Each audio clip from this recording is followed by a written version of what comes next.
Hello everyone, welcome to Daily Fact. Today we are going to discuss about the Myanmar earthquake and also discuss about the operation Brahma that is launched by the Indian government, most important for prelims, and साथ में ही हम discuss करेंगे major operations जो कि link करते हैं rescue operations के साथ या फिर अदर जो कि हमारे इनिशिएटिव्स जिसमें हमने इवैक्यूएट किया हमारे इंडियंस को।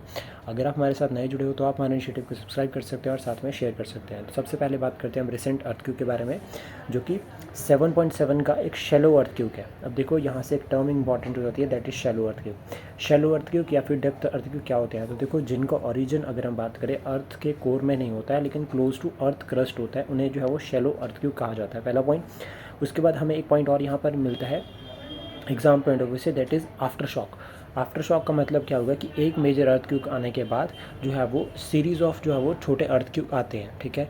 लेकिन यहाँ पर आफ्टर शॉक का जो मैग्नीट्यूड कहा गया है वो है 6.7 का। एक और झटका जो है वो अर्थक्यूक का एक मेजर अर्थक्यूक के बाद जो है वो देखा गया। देन उसके बाद यहाँ पर कहा जा रहा है कि 1600 जो है वो लोग अभी तक मारे गए हैं और इसमें अभी तक कोई भी इंडियन पर्सन जो म्यांमार में उसकी कैजुअलिटी नहीं देखी गई है। देन भारत ने यहाँ पर ऑपरेशन ब्रह्मा जो है वो लॉन्च किया है जिसमें हमने ह्यूमैनिटेरियन असिस्टेंट जो म्यांमार को प्रोवाइड करने की बात की है। यहाँ पर रेस्क्यू एफर्ट्स प्लस रेस्क्यू और रिलीफ मेजर्स दोनों जो है वो यहाँ पर प्रोवाइड किए जा रहे हैं। प्लस C-130 एयरक्राफ्ट जो है वो म्यांमार जो है वो पहुंच गया था। उसमें अभी यहाँ पर हमको एक पॉइंट और नोट में रखना है कि जो लास्ट ईयर जब टाइफून की अगर हम बात करें, यागी जब हिट किया था इस रीजन को, लाओस म्यांमार वाले रीजन को और वियतनाम, तो भारत ने यहाँ पर एक ऑपरेशन लॉन्च किया था जिसको भी हम अभी डिस्कस करेंगे। और तब भी भारत ने क्या किया था, ह्यूमैनिटेरियन असिस्टेंट जो प्रोवाइड करी थी।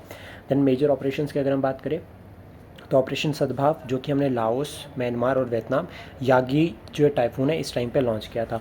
ऑपरेशन अजय की अगर हम बात करें तो 2023 में हमने इसको लॉन्च किया था इजराइल और हमास के कन्फ्लिक्ट के टाइम पे हमारे जो इंडियंस थे उनको वहाँ से वापस लेकर आना।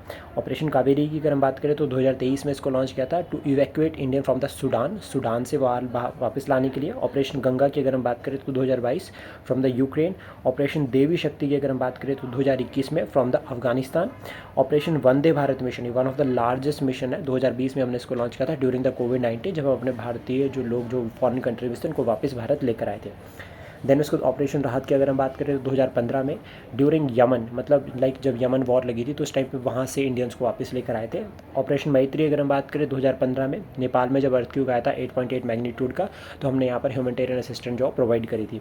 उसका नेक्स्ट है ऑपरेशन सेफ होम कमिंग, ये 2011 में जो है वो लॉन्च किया था इंडियंस को रेस्क्यू करने के लिए कहाँ से, लीबिया से। लीबिया वॉर इस टाइम पे लगी हुई थी। देन उसके बाद ऑपरेशन सुकून, ये 2006 में जो है वो शुरू किया था। ऑपरेशन जो मेन इसका टारगेट था लेबनान वॉर के टाइम पे इंडियंस को वहाँ से रेस्क्यू करने का टारगेट था। प्लस आपको याद रखना है कि जितने भी ऑपरेशन है इसमें हमारे जो डिफेंस फोर्सेज है, इंडियन आर्मी, इंडियन नेवी और इंडियन एयरफोर्स, इन तीनों का बहुत इंपॉर्टेंट रोल रहता है। आई होप ये कंटेंट आपको अच्छा लगा हो। Please support, share and subscribe daily fact. Thank you for today.